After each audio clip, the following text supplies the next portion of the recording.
Bismillahirrahmanirrahim. Assalamualaikum warahmatullahi wabarakatuh.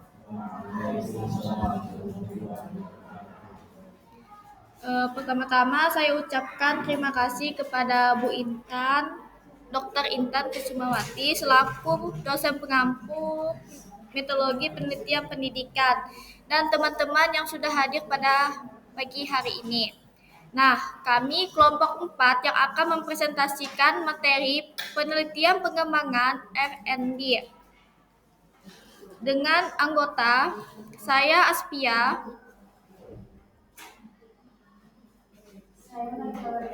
Saya Kawati, saya Dinda Humayro. Baiklah teman-teman, di sini yang pertama saya akan menjelaskan apa itu pengertian penelitian pengembangan. Metode penelitian dan pengembangan atau dalam bahasa Inggrisnya Research and Development adalah metode penelitian yang digunakan untuk menghasilkan produk tertentu dan menguji keefektifan produk tersebut.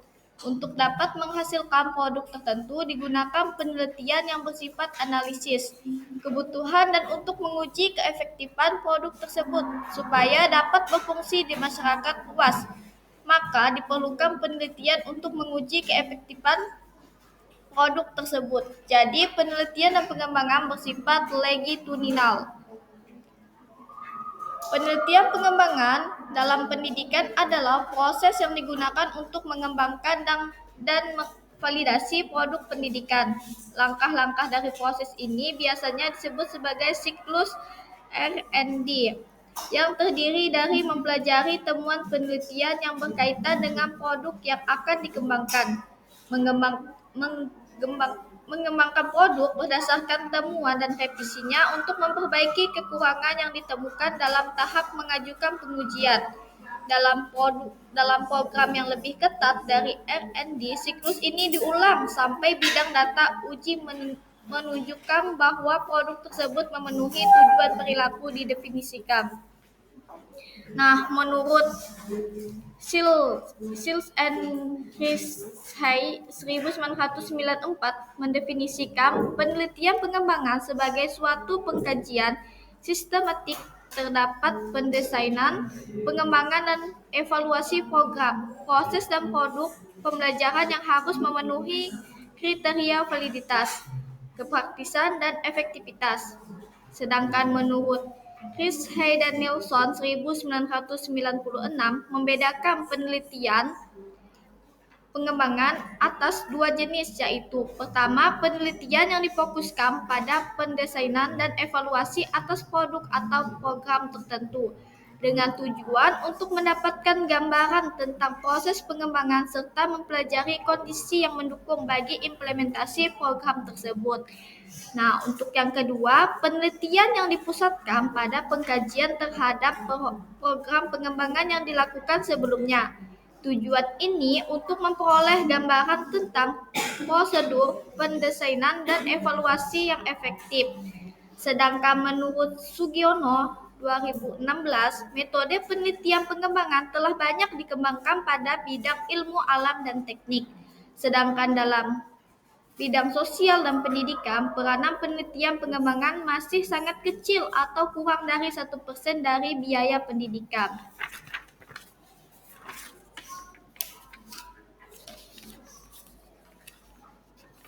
Hal ini akan dirasakan bermanfaat bagi peserta didik untuk dapat mencapai tujuan belajarnya secara maksimal. Tahap penelitian dan pengembangan suatu sistem pembelajaran ataupun produk pendidikan dimulai dari merancang, melaksanakan sampai dengan mengevaluasi.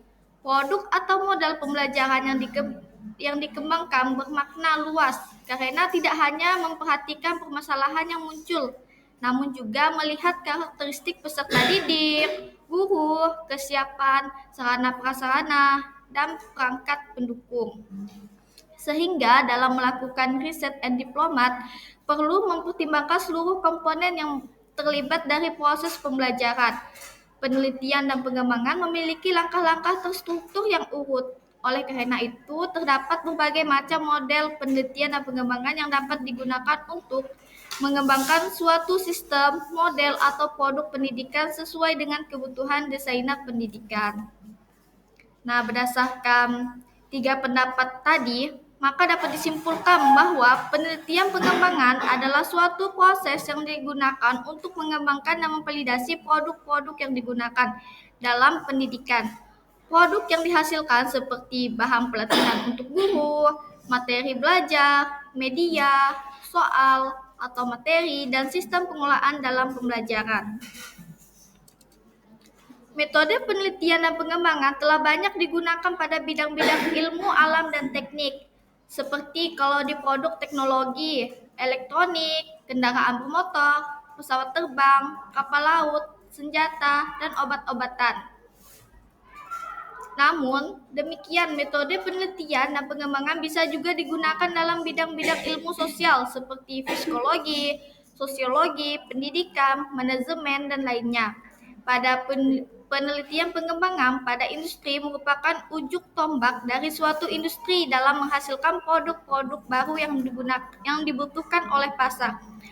Hampir 4% biaya yang digunakan untuk penelitian dan pengembangan, bahkan untuk industri. Penelitian dan pengembangan yang menghasilkan produk tertentu untuk bidang administrasi, pendidikan, sosial masih rendah. Padahal banyak produk tertentu dalam bidang pendidikan dan sosial yang diperlukan melalui riset and diplomat. Pada kesempatan ini hanya diberikan contoh penelitian dan pengembangan yang dapat digunakan untuk penelitian sosial, khususnya di bidang manajemen. Dalam upaya untuk menjembati antara teori dan praktik, maka perlu adanya penelitian dan pengembangan. Adapun tujuan dari penelitian ini adalah sebagai langkah untuk menghasilkan suatu produk atau model yang dapat diterapkan di lapangan berdasarkan kebutuhan secara empiris. Sekian dari saya lanjutkan ke rekan saya. Terima kasih. Baik, perkenalkan nama saya Munafidini. Kali ini saya akan menjelaskan tentang karakteristik penelitian pengembangan. Jadi ada beberapa karakteristik penelitian pengembangan, yaitu yang pertama, masalah yang ingin dipecahkan adalah masalah nyata yang berkaitan dengan upaya inovatif atau penerapan teknologi dalam pembelajaran sebagai pertanggungjawaban profesional dan komitmennya terhadap pemerolehan kualitas pembelajaran. Karakteristik yang kedua yaitu melakukan studi atau penelitian awal untuk mencari temuan-temuan penelitian terkait dengan produk yang akan dikembangkan. Nah, kemudian karakteristik yang ketiga, mengembangkan produk berdasarkan temuan penelitian tersebut. Karakteristik penelitian pengembangan yang keempat yaitu melakukan uji lapangan dalam setting atau situasi senyatanya di mana produk tersebut nantinya digunakan.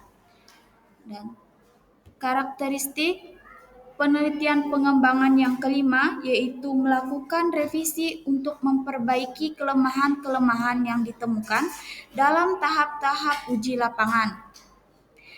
Dan keenam, pengembangan model, pendekatan, dan metode pembelajaran, serta media belajar yang menunjang keefektifan pencapaian kompetensi siswa.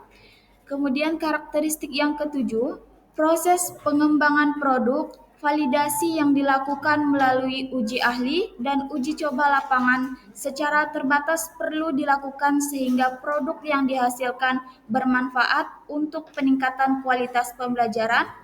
Proses pengembangan, validasi, dan uji coba lapangan tersebut seyogianya dideskripsikan secara jelas sehingga dapat dipertanggungjawabkan secara akademik. Kemudian karakteristik yang kedelapan yaitu proses pengembangan model, pendekatan, modul, metode, dan media pembelajaran perlu didokumentasikan secara rapi dan dilaporkan secara sistematis sesuai dengan kaidah penelitian yang mencerminkan originalitas.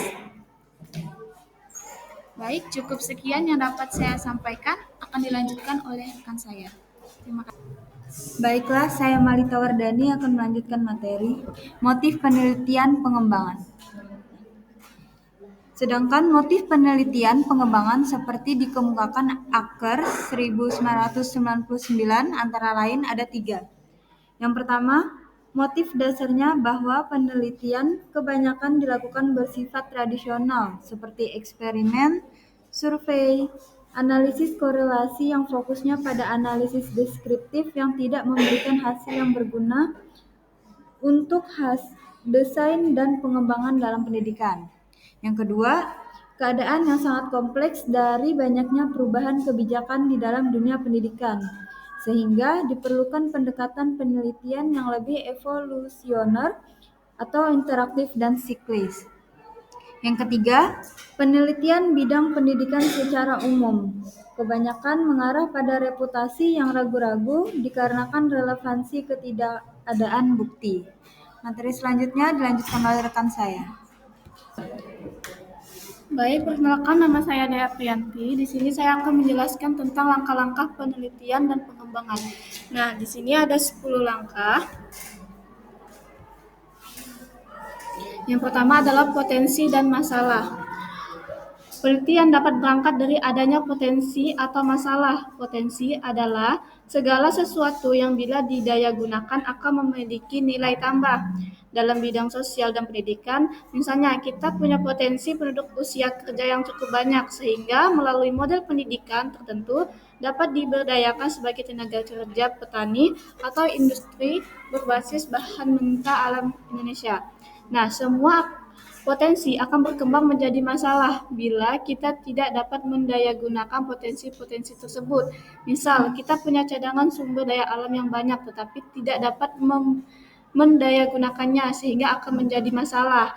Namun, masalah juga dapat dijadikan potensi apabila kita dapat mendayagunakannya. Misalnya, sampah akan dapat dijadikan potensi, lalu kalau kita dapat merubahnya sebagai pupuk atau energi atau barang lain yang bermanfaat. Masalah seperti telah dikemukakan adalah penyimpangan antara yang diharapkan dengan yang terjadi. Masalah ini dapat diatasi melalui R&D dengan cara meneliti sehingga dapat ditemukan suatu model, pola atau sistem penanganan terpadu yang efektif yang dapat digunakan untuk mengatasi masalah tersebut. Model, pola, dan sistem ini akan ditemukan dan dapat diaplikasikan secara efektif kalau dilakukan melalui penelitian dan pengembangan. Potensi dan masalah yang dikemukakan dalam penelitian harus ditunjukkan dengan data empirik. Data tentang potensi dan masalah tidak harus dicari sendiri, tetapi bisa berdasarkan laporan penelitian orang lain atau dokumentasi laporan kegiatan dari perorangan atau instansi tertentu yang masih up to date. Yang kedua adalah mengumpulkan informasi. Setelah potensi dan masalah dapat ditunjukkan secara faktual dan up to date, maka selanjutnya perlu dikumpulkan berbagai informasi yang dapat digunakan sebagai bahan untuk perencanaan produk tertentu yang diharapkan dapat mengatasi masalah tersebut. Di sini diperlukan metode penelitian tersendiri. Metode apa yang akan digunakan untuk penelitian tergantung permasalahan dan ketelitian tujuan yang ingin dicapai.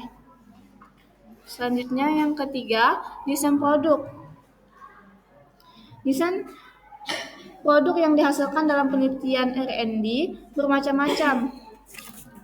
Dalam bidang administrasi, produk-produk yang dihasilkan diharapkan dapat meningkatkan produktivitas, efisiensi, dan efektivitas kerja, kenyamanan dan kepuasan pegawai yang melaksanakan tugas, serta kepuasan pihak-pihak yang dilayani. Sistem kerja baru diciptakan agar pelaksanaan kerja lebih mudah, hemat, nyaman, dan dapat meningkatkan kepuasan pihak-pihak dilayani. Akhir dari desain produk adalah berupa desain produk baru yang lengkap dan spesifikasinya.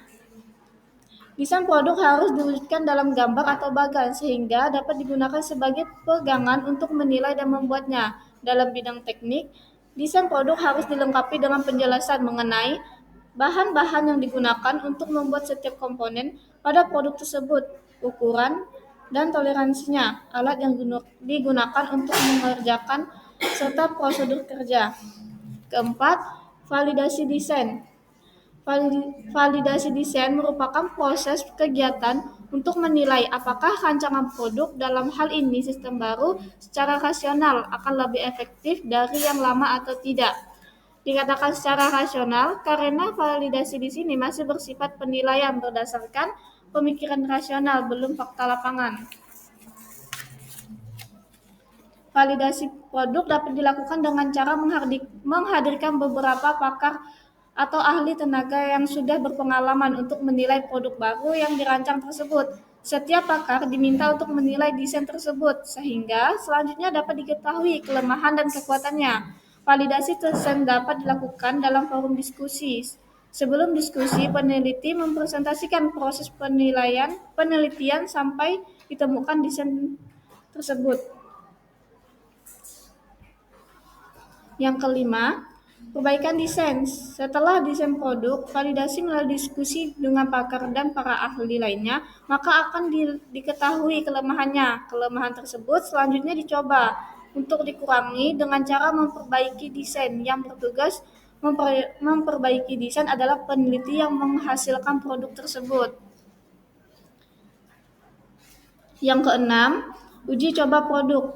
Desain produk yang telah dibuat tidak bisa langsung diuji, tetapi harus dibuat terlebih dahulu, menghasilkan barang, dan barang tersebut baru diuji. Misal, desain mesin pengolah sampah. Setelah divalidasi dan revisi, maka selanjutnya mesin tersebut dibuat dan berbentuk prototip. Prototip ini yang selanjutnya diuji.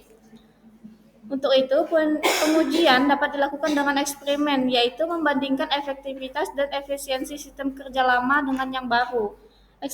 Eksperimen dapat dilakukan dengan cara membandingkan dengan keadaan sebelum dan sesudah memakai sistem baru, atau disebut dengan before after, atau dengan membandingkan dengan kelompok yang tetap menggunakan sistem lama.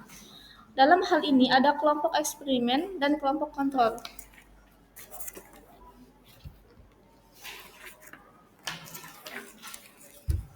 Pengujian signifikansi, efektivitas, dan efisiensi sistem kerja baru. Bila data berbentuk interval dan dilakukan pada dua kelompok, maka dapat menggunakan t-test berpasangan atau relates. Sedangkan bila dilakukan lebih dari dua kelompok, dapat menggunakan analisis varian atau dengan ANAVA. Yang ketujuh, revisi produk. Merupakan langkah krusial dalam penelitian mengembangkan atau R&D yang bertujuan untuk memperbaiki, menyempurnakan, dan meningkatkan prototip atau produk awal yang telah dikembangkan, dan merupakan siklus perbaikan berkelanjutan yang harus dilakukan secara sistematis dan berdasarkan data hingga produk dianggap valid, praktis, dan efektif. Yang kedelapan, uji coba pemakaian. Setelah pengujian terhadap produk berhasil dan mungkin ada revisi yang tidak terlalu penting, maka selanjutnya produk yang berupa metode mengajar baru tersebut diterapkan dalam lingkup lembaga pendidikan yang luas. Dalam operasinya, metode baru tersebut tetap harus dinilai kekurangan atau hambatan yang muncul guna untuk memperbaiki lebih lanjut. Yang kesembilan ada revisi produk. Revisi produk ini dilakukan apabila dalam pemakaian dalam lembaga pendidikan yang harus luas terdapat kekurangan dan kelemahan. Dalam uji pemakaian, sebaiknya membuat produk selalu mengevaluasi bagaimana kerja produk. Dalam hal ini adalah metode mengajar. Yang ke-10 adalah pembuatan produk massal. Para produk teknologi dapat dibuat produk massal. Pembuatan produk massal ini dilakukan apabila produk yang telah dicoba dinyatakan efektif dan layak untuk diproduksi massal. Sebagai contohnya, pembuatan mesin untuk mengubah sampah menjadi bahan yang bermanfaat akan diproduksi massal apabila berdasarkan studi kelayakan dari aspek teknologi, ekonomi, dan lingkungan memenuhi. Untuk dapat memproduksi massal, maka peneliti harus bekerja sama dengan perusahaan lain. Baik, saya Trisalianda akan melanjutkan model-model penelitian pengembangan. Yang pertama, Yang pertama itu ada model pengembangan Brush and Goal, yaitu model penelitian pengembangan salah satunya adalah model Brush and Goal. Pada model ini terdapat langkah umum yang digunakan untuk mengembangkan suatu produk. Jadi dalam metode pengembangan Brush and Goal itu terdiri dari 10 langkah pengembangan, yaitu yang pertama itu ada Research and Information Collecting, yaitu merupakan penelitian dan pengumpulan informasi. Yang kedua itu ada Planning, melakukan perencanaan. Yang ketiga itu ada Preliminary Form of Product, yaitu mengembangkan bentuk awal produk. Yang keempat itu ada preliminary field testing, yaitu melakukan uji lapangan awal. Yang kelima itu ada main product revision. Kemudian yang keenam ada main field testing, yaitu melakukan uji lapangan untuk produk utama. Yang ketujuh ada operational product revision, yaitu melakukan revisi produk operasional. Yang kedelapan ada operational field testing, yaitu melakukan uji lapangan terhadap produk final. Yang kesembilan ada final product revision, melakukan revisi produk final.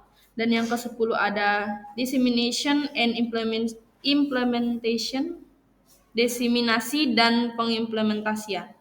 Kemudian kita lanjut ke model yang kedua, yaitu model pengembangan Dick and Cherry.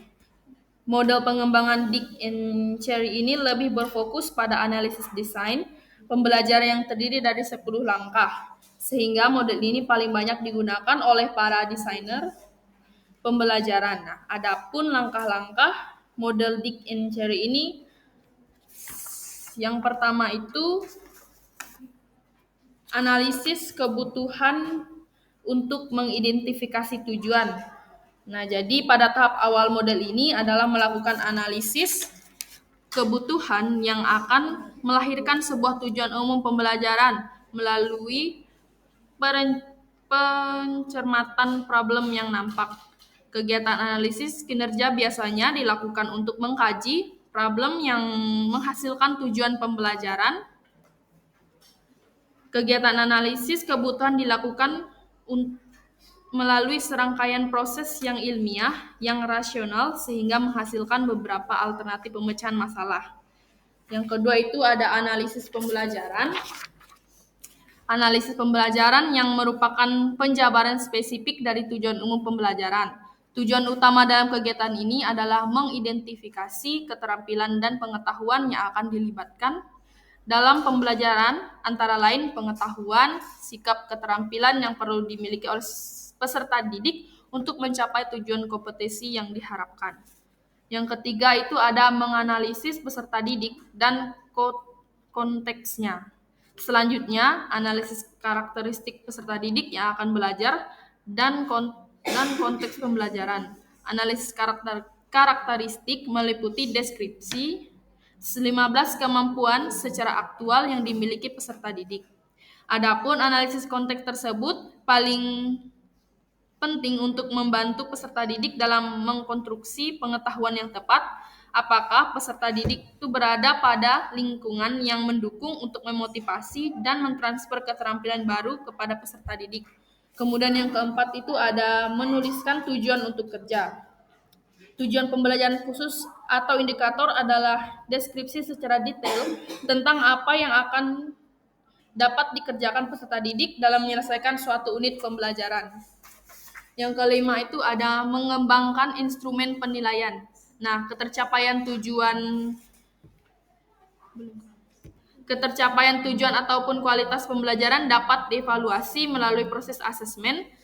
Kegiatan asesmen tidak terlepas dari instrumen yang digunakan sebagai alat ukur keberhasilan.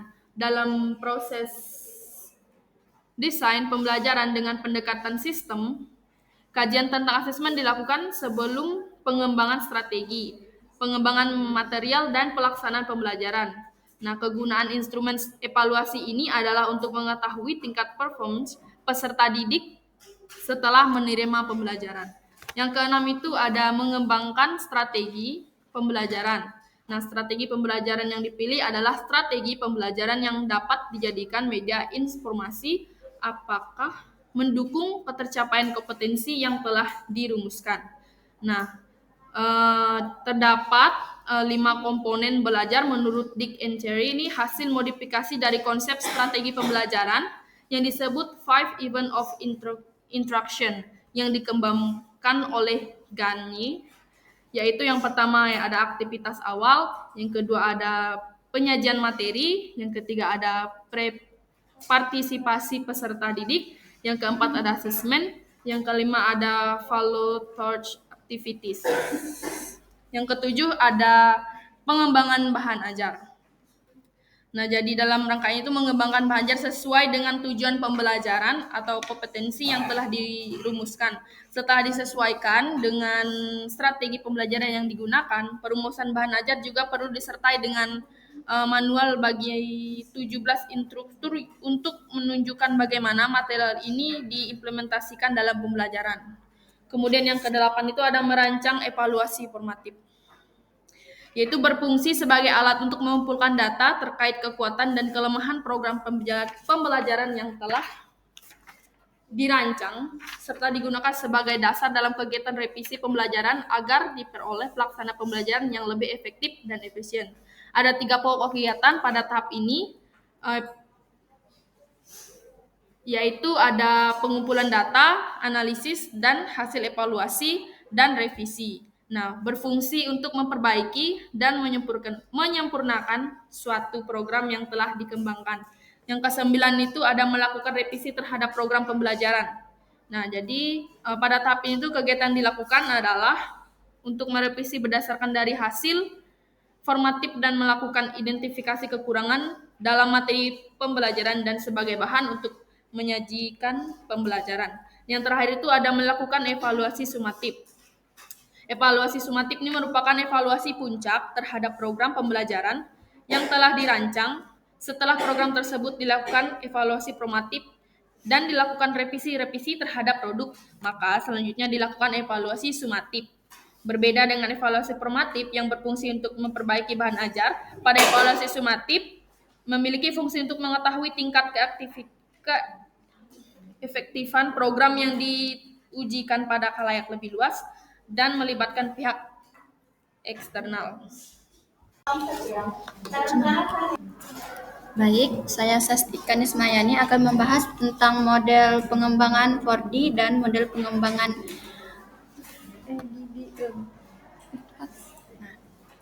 model pengembangan 4D. Menurut Shiva Sailam, Jiyagarajan, Dorothy S. Semmel, dan Melvin E. Semmel, model ini terdiri dari 4 tahap pengembangan, yaitu define, design, develop, dan disseminate. Nah, tahap pertama, define atau pendefinisian. Kegiatan pada tahap ini dilakukan untuk menetapkan dan mendefinisikan syarat-syarat pengembangan dalam model lain. Tahap ini sering dinamakan analisis kebutuhan. Secara umum, dalam pendefinisian ini dilakukan kegiatan analisis kebutuhan pengembangan, syarat-syarat pengembangan produk yang sesuai dengan kebutuhan penggunaan serta model penelitian dan pengembangan model R&D yang cocok digunakan untuk mengembangkan produk. Nah, Jiyagarajan menganalisis 5 kegiatan yang dilakukan pada tahap define, yaitu yang pertama, analisis ujung depan, yang kedua, analisis siswa, yang ketiga, analisis tugas, keempat, analisis konsep, dan yang kelima, perumusan tujuan pembelajaran. Nah, pada analisis ujung depan, guru melakukan diagnosis awal untuk meningkatkan efisiensi dan efektivitas pembelajaran. Untuk analisis siswa, pada tahap ini dipelajari karakteristik peserta didik, misalnya kemampuan, motivasi belajar, dan juga latar belakang pengalaman. Lalu yang ketiga, analisis tugas. Nah, guru menganalisis tugas-tugas pokok yang harus dikuasai peserta didik agar peserta didik dapat mencapai kompetensi minimal. Lalu yang keempat, analisis konsep. Nah, menganalisis konsep yang akan diajarkan, menyusun langkah-langkah yang akan dilakukan secara rasional. Dan yang kelima itu perumusan tujuan pembelajaran, yaitu menulis tujuan pembelajaran, perubahan perilaku yang diharapkan setelah belajar dengan kata kerja operasional. Nah, lalu yang kedua itu desain atau perancangan. Nah, tahap perancangan bertujuan untuk merancang perangkat pembelajaran.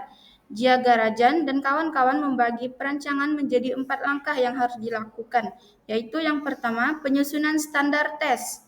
Yang kedua, pemilihan media yang sesuai dengan karakteristik, materi, dan tujuan pembelajaran. Yang ketiga, pemilihan format, yakni mengkaji format-format bahan ajar yang ada dan menetapkan format bahan ajar yang akan dikembangkan. Dan yang keempat itu membuat rancangan awal sesuai format yang dipilih. Yang ketiga yaitu develop atau pengembangan. Nah, Jiagarajan membagi tahap pengembangan dalam 2 kegiatan, yaitu yang pertama expert appraisal dan developmental testing. Yang kedua, expert appraisal merupakan teknik untuk memvalidasi atau menilai kelayakan rancangan produk. Dalam kegiatan ini dilakukan evaluasi oleh ahli dalam bidangnya. Saran-saran yang diberikan digunakan untuk memperbaiki materi dan rancangan pembelajaran yang telah disusun. Nah, dalam konteks pengembangan bahan ajar, buku atau modul, tahap pengembangan dilakukan dengan cara menguji isi dan keterbacaan modul atau buku ajar tersebut kepada pakar yang terlibat pada saat validasi rancangan dan peserta didik yang akan menggunakan modul atau buku ajar tersebut. Nah, lalu hasil pengujian kemudian digunakan untuk revisi sehingga modul atau buku ajar tersebut benar-benar telah memenuhi kebutuhan pengguna. Untuk mengetahui efektivitas modul atau buku ajar tersebut dalam meningkatkan hasil belajar, kegiatan dilanjutkan dengan memberi soal-soal latihan yang materinya diambil dari modul atau buku ajar yang dikembangkan. Dalam konteks pengembangan model pembelajaran, kegiatan pengembangan dilakukan dengan langkah-langkah sebagai berikut. Ada 5 langkah. Langkah yang pertama itu validasi model oleh ahli atau pakar. Yang kedua, revisi model berdasarkan masukan dari para pakar pada saat validasi. Yang ketiga, uji coba terbatas dalam pembelajaran di kelas sesuai situasi nyata yang akan dihadapi. Yang keempat, revisi model berdasarkan hasil uji coba. Dan yang kelima itu implementasi model pada wilayah yang lebih luas. Nah, lalu model 4D yang terakhir itu disseminate atau penyebar luasan. Nah, tahap dissemination terdiri dari 3 kegiatan, yaitu validation testing, packaging, diffusion, dan adoption. Nah, pada tahap validation testing, produk yang sudah direvisi pada tahap pengembangan kemudian diimplementasikan pada sasaran yang sesungguhnya. Pada saat implementasi dilakukan pengukuran ketercapaian tujuan. Pengukuran ini dilakukan untuk mengetahui efektivitas produk yang dikembangkan. Nah, setelah produk diimplementasikan, pengembangan perlu melihat hasil pencapaian tujuan. Tujuan yang belum dapat tercapai perlu dijelaskan solusinya, sehingga tidak terulang kesalahan yang sama setelah produk disebarluaskan. Kegiatan terakhir dari tahap pengembangan adalah melakukan packaging, pengemasan, diffusion, dan adoption. Tahap ini dilakukan supaya produk dapat dimanfaatkan oleh orang lain. Pengemasan model pembelajaran dapat dilakukan dengan mencetak buku panduan penerapan model pembelajaran. Setelah buku dicetak, buku tersebut disebarluaskan supaya dapat diserap atau dipahami oleh orang lain dan digunakan pada kelas mereka.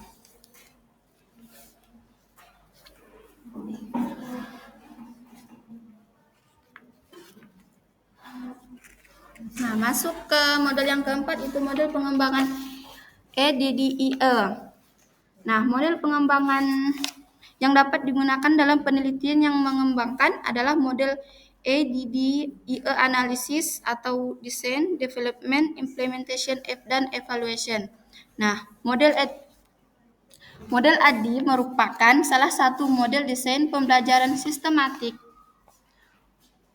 Menurut Rimizowski tahun 1996 mengemukakan bahwa pada tingkat desain materi pembelajaran dan pengembangan sistematik sebagai aspek prosedural, pendekatan sistem telah diwujudkan dalam banyak praktik metodologi untuk desain dan pengembangan teks, materi audiovisual, dan materi pembelajaran berbasis komputer. Nah, model ADDIE terdiri atas 5 langkah, yaitu yang pertama analisis, yang kedua perancangan atau desain, yang ketiga develop atau pengembangan, yang keempat implementasi atau implementation, dan yang kelima itu evaluasi. Nah, tahap analisis meliputi kegiatan yang pertama itu melakukan analisis kompetensi yang dituntut kepada peserta didik. Kegiatan yang kedua melakukan analisis karakter peserta didik tentang kapasitas belajarnya, kemampuan, keterampilan, sikap yang telah dimiliki peserta didik serta aspek lain yang terkait. Lalu yang tahap yang terakhir itu melakukan analisis materi sesuai dengan tuntutan kompetensi. Nah, tahap analisis menyangkut 3 pertanyaan yang harus dijawab secara tuntas, yaitu yang pertama, kompetensi apa saja yang harus dikuasai peserta didik setelah menggunakan produk perkembangan. Nah, pertanyaan ini berkaitan dengan kapabilitas belajar yang ingin dicapai oleh peserta didik setelah memanfaatkan produk pengembangan dalam pembelajaran, baik itu pengetahuan, sikap maupun keterampilan. Yang kedua, bagaimana karakteristik peserta didik yang akan menggunakan produk pengembangan ini?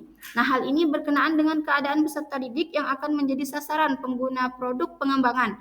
Keadaan peserta didik yang dimaksud adalah, yaitu yang pertama, pengetahuan awal yang dimiliki, yang kedua, minat dan bakat secara umum, 3 gaya belajar, dan juga keempat itu kemampuan berbahasa dan lain sebagainya. Nah, pertanyaan ketiga itu sesuai dengan kompetensi yang dituntut dan karakteristik peserta didik, materi apa saja yang perlu dikembangkan. Nah, pertanyaan ketiga ini berkenaan dengan analisis materi berupa materi-materi pokok, sub-bagian dari materi pokok, anak sub-bagian, dan seterusnya. Lalu, yang kedua itu tahap perancangan atau desain. Nah, tahap perancangan ini dilakukan dengan 4 kerangka acuan, yaitu yang pertama, untuk siapa pembelajaran dirancang, yang kedua, kemampuan apa yang Anda inginkan untuk mempelajarinya atau kompetensi, yang ketiga, bagaimana materi dasar atau keterampilan dapat dipelajari dengan baik, atau strategi pembelajaran, dan bagaimana Anda menentukan tingkat penguasaan pelajaran yang sudah dicapai, atau asesmen dan evaluasi. Nah, pertanyaan tersebut mengacu pada 4 unsur penting dalam perencanaan pembelajaran, yaitu peserta didik, tujuan, metode, dan evaluasi. Nah, berdasarkan pertanyaan tersebut, maka dalam merancang pembelajaran difokuskan pada 3 kegiatan, yaitu pemilihan materi sesuai dengan karakteristik peserta didik, dan tuntutan kompetensi, strategi pembelajaran yang diterapkan, dan bentuk serta metode asesmen dan evaluasi yang dikenakan. Lalu tahap yang ketiga yaitu pengembangan. Tahap ketiga adalah kegiatan pengembangan, yang pada intinya adalah kegiatan menerjemahkan spesifikasi desain ke dalam bentuk fisik, sehingga kegiatan ini menghasilkan prototipe produk pengembangan. Segala hal yang telah dilakukan pada tahap perancangan, yakni pemilihan materi sesuai dengan karakteristik peserta didik dan tuntutan kompetensi, strategi pembelajaran yang diterapkan, dan bentuk serta metode asesmen dan evaluasi yang digunakan diwujudkan dalam bentuk prototipe. Kegiatan tahap pengembangan yaitu pencarian dan pengumpulan segala sumber atau referensi yang dibutuhkan untuk mengembangkan materi, pembuatan bagan dan tabel-tabel pendukung, pembuatan gambar-gambar ilustrasi, pengetikan, pengaturan layout, penyusunan instrumen, evaluasi, dan juga lain dan sebagainya. Lalu tahap yang keempat itu implementasi. Nah, kegiatan tahap keempat adalah implementasi. Pada tahap ini, hasil pengembangan diterapkan dalam pembelajaran untuk mengetahui pengaruhnya terhadap kualitas pembelajaran yang meliputi keefektifan, kemenarikan, dan efisiensi pembelajaran. Prototipe produk pengembangan perlu dicobakan secara real di lapangan untuk memperoleh gambaran tentang keefektifan, kemenarikan, dan efisiensi pembelajaran. Keefektifan berkenaan dengan sejauh mana produk pengembangan dapat mencapai tujuan atau kompetensi yang diharapkan. kemenarikan berkenaan dengan sejauh mana produk pengembangan dapat menciptakan suasana belajar yang menyenangkan, menantang, dan memotivasi belajar peserta didik. Efisiensi berkaitan dengan penggunaan segala sumber seperti dana, waktu, dan tenaga untuk mencapai tujuan yang diinginkan. Nah, model pengembangan yang terakhir ini adalah tahap evaluasi. Nah, pada tahap terakhir adalah melakukan evaluasi yang meliputi evaluasi formatif dan evaluasi sumatif. Evaluasi formatif dilakukan untuk mengumpulkan data pada setiap tahapan yang digunakan untuk penyempurnaan, dan evaluasi sumatif dilakukan pada akhir program untuk mengetahui pengaruhnya terhadap hasil belajar peserta didik dan kualitas pembelajaran secara luas. Baiklah, saya Dinda Humairah. Di sini saya akan menjelaskan tentang model pengembangan Hanafin dan Pitch. Model pengembangan Hanafin dan Pitch 1987 terdiri dari 3 proses utama. Tahap pertama model ini adalah tahap penilaian kebutuhan, dilanjutkan dengan tahap desain, dan tahap ketiga adalah pengembangan dan implementasi. Dalam model ini, semua tahap melibatkan proses evaluasi dan revisi. Model desain Hanafin dan Pitch adalah model yang sederhana namun elegan. Ketiga fase terhubung kegiatan evaluasi dan revisi. Model ini berfokus pada pemecahan kendala kualitas dan kompleksitas pengembangan. Yang pertama yaitu penilaian kebutuhan. Penilaian kebutuhan dalam mengembangkan suatu produk pembelajaran adalah hal pertama yang sangat penting, karena melalui penilaian kebutuhan inilah akan diperoleh produk pembelajaran yang sesuai dengan keadaan dan karakteristik peserta didik. Penilaian kebutuhan ini dilakukan melalui analisis terkait kebutuhan yang diperlukan untuk mengembangkan program pembelajaran yang baik. Menurut Martin dan kawan-kawan 2013, analisis tersebut antaranya adalah yang pertama yaitu analisis permasalahan pembelajaran, yang kedua yaitu analisis pembelajaran, yang ketiga analisis tujuan, dan yang terakhir analisis setting pembelajaran. Selanjutnya yang kedua yaitu desain. Pada tahap ini yang menjadi fokus pengembangan adalah upaya untuk menyelidiki masalah atau kesenjangan pembelajaran yang sedang dihadapi. Muara dan upaya ini adalah diperlukannya sebuah klarifikasi desain program pembelajaran sehingga program pembelajaran tersebut dapat mencapai tujuan pembelajaran seperti yang diharapkan. Langkah penting harus diperhatikan dalam proses desain adalah menentukan pengalaman belajar atau learning experience yang perlu dimiliki siswa selama mengikuti proses pembelajaran. Nah, menurut pribadi 2009, pada tahap pendesain ini, seorang pengembang harus mampu menemukan jawaban terkait dengan yang pertama yaitu kemampuan dan kompetensi khusus yang harus dimiliki oleh siswa. Yang kedua yaitu indikator yang digunakan untuk mengukur keberhasilan siswa. Yang ketiga peralatan dan kondisi apa yang diperlukan oleh siswa agar dapat melakukan sesuatu untuk kompetensi yang dikuasainya. Dan yang keempat, bahan ajar serta kegiatan yang ada dalam mendukung program pembelajaran terkait. Nah, yang ketiga yaitu pengembangan dan implementasi. Pada tahap ini terdiri dari kegiatan memadukan, mengembangkan, maupun membuat program pembelajaran yang baru. Selain itu, produk pembelajaran yang sudah dikembangkan kemudian dievaluasi, sehingga diperoleh perangkat yang sesuai dengan kebutuhan dan dapat diimplementasikan dalam pembelajaran secara nyata. Selanjutnya yaitu model desain, develop, dan evaluate. evaluation. Nah, salah satu model desain pembelajaran yang digunakan mengembangkan multimedia pembelajaran adalah model DDDE. Pengembangan multimedia menggunakan mode ini terdiri dari yang pertama yaitu decide atau menetapkan tujuan dan materi program. Yang kedua yaitu design atau desain yaitu membuat struktur program. Yang ketiga yaitu develop atau membangun adalah memproduksi elemen media dan membuat tampilan multimedia. Dan yang keempat yaitu evaluasi atau mengevaluasi yaitu mengecek seluruh proses desain dan pengembangan.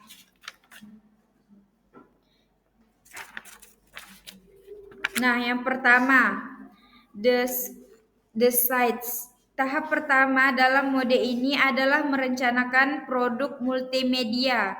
Pada tahap ini dilakukan kegiatan yaitu 4 kegiatan. Yang pertama, penetapan tujuan instruksional. Yang kedua, menentukan tema atau ruang lingkup materi. Yang ketiga, menentukan pengetahuan atau keterampilan prasyarat.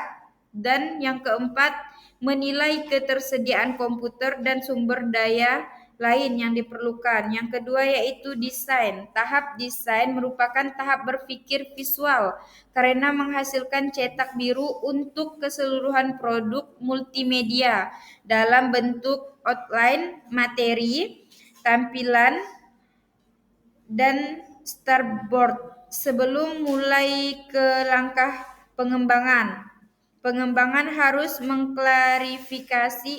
mengklasifikasi informasi untuk menentukan media yang cocok digunakan, seperti media grafis, suara, animasi, dan video, serta urutan media yang tergambar dalam flowchart.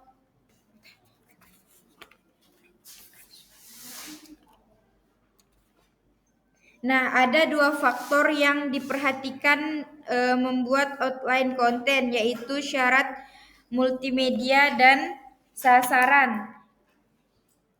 Yang A yaitu membuat outline konten. Outline konten dirancang berdasarkan rumusan tujuan pembelajaran. Ada 2 faktor yang diperhatikan dalam membuat outline konten yaitu syarat multimedia dan sasaran. B. Membuat flowchart, sebuah visual menggambarkan urutan dan struktur sebuah program. Selanjutnya yaitu struktur pohon. Struktur pohon digunakan ketika topik utama memiliki topik lainnya yang pada gilirannya dibagi lebih lanjut. Struktur pohon secara umum digunakan pada web. Yang ketiga yaitu struktur klaster. Struktur klaster adalah struktur gabungan antara struktur linier dan struktur pohon. Yang keempat yaitu struktur bintang. Struktur bintang digunakan ketika pokok materi atau topik memiliki cabang ke bagian lainnya. Selanjutnya yaitu develop. Tahap develop meliputi produksi komponen media seperti teks, grafis, animasi, audio, dan video. Yang keempat yaitu evaluasi. Evaluasi dalam mode ini dilakukan pada setiap tahap dan pengembangan atau evaluasi formatif. Baiklah, di sini saya akan perkenalkan, nama saya Kawati. Di sini saya akan menjelaskan mengenai model pengembangan Eastman. Nah, model pengembangan Eastman adalah model desain pembelajaran tentang bagaimana merencanakan, mengembangkan, melaksanakan, mengevaluasi, dan mengorganisasi kegiatan belajar secara efektif, sehingga menjamin kinerja yang kompeten dari peserta didik. Tujuan utama model Eastman adalah mengorganisir kegiatan belajar jangka panjang dan aktivitas full learning, Model ini masuk dalam kategori model desain pembelajaran berorientasi kelas untuk skala mikro. Landasan teori model Eastman berasal dari aliran behaviorisme, kognitivisme, dan pandangan konstruktivisme. Nah, pada model pengembangan Eastman terdapat 5 tahapan. Yang pertama itu tahap input, kedua tahap proses, yang ketiga itu tahap output, yang keempat tahap umpan balik, dan yang kelima itu adalah tahap belajar. Nah, pada tahap input itu terdapat 5 langkah. Yang pertama itu langkah pertama adalah mengidentifikasi kebutuhan. Nah, mengidentifikasi kebutuhan merupakan faktor penting dalam proses desain pembelajaran. Desainer pembelajaran menggunakan metode observasi, dan wawancara untuk menentukan apa yang akan siswa pelajari. Langkah kedua itu mengidentifikasi isi. Isi berasal dari kebutuhan siswa. Tujuan utama dari langkah ini adalah untuk memperjelas apa yang akan dibelajarkan. Yang ketiga itu mengidentifikasi tujuan dan sasaran. Identifikasi tujuan dan sasaran merupakan tahap penting dalam model desain pembelajaran. Hal utama identifikasi tujuan dan sasaran adalah untuk menentukan apa yang siswa akan dapat dilakukan setelah proses pembelajaran. Yang keempat itu mengidentifikasi metode pembelajaran. Setelah identifikasi kebutuhan, isi, dan tujuan, selanjutnya adalah menetapkan metode pembelajaran. Metode pembelajaran harus berkaitan dengan isi dan tujuan karena tujuan pembelajaran akan tercapai dengan metode yang tepat. Langkah kelima adalah mengidentifikasi media pembelajaran. Tahap terakhir adalah mengidentifikasi media pembelajaran. Ini adalah cara pengiriman pesan dalam proses desain pembelajaran. Kemudian tahap kedua yaitu tahap proses. Terdapat 3 langkah. Yang pertama itu adalah menguji prototipe. Pada langkah ini, guru siap untuk mencoba pembelajaran yang direncanakan dengan peserta didik. Tujuan utamanya adalah untuk mengetahui tahapan yang dapat berjalan dan tidak dapat berjalan. Tahap kedua itu mendesain ulang pembelajaran. Nah, setelah masalah diidentifikasi, desainer pembelajaran merorganisasi kegiatan pembelajaran. Untuk mengatur kembali kegiatan pembelajaran, pra pengujian memainkan peran untuk merancang pembelajaran yang efektif. Tahap ketiga itu adalah kegiatan pembelajaran. Guru mulai membelajarkan isi dan menerapkan metode pembelajaran untuk mencapai tujuan pembelajaran dengan bantuan media pembelajaran. Kemudian tahap ketiga yaitu tahap output. Tahap output itu berisi 2 langkah, yaitu kegiatan penilaian dan revisi pembelajaran. Pada langkah penilaian, guru menilai kegiatan pembelajaran dalam model desain pembelajaran. Kemudian langkah revisi dilakukan setelah desain pembelajaran mengevaluasi semua kegiatan pembelajaran. Langkah yang keempat itu tahap umpan balik. Proses umpan balik melibatkan data revisi pembelajaran yang dikumpulkan selama tahap implementasi. Pada tahap ini, perancang pembelajaran dapat kembali ke langkah manapun terkait masalah yang terjadi.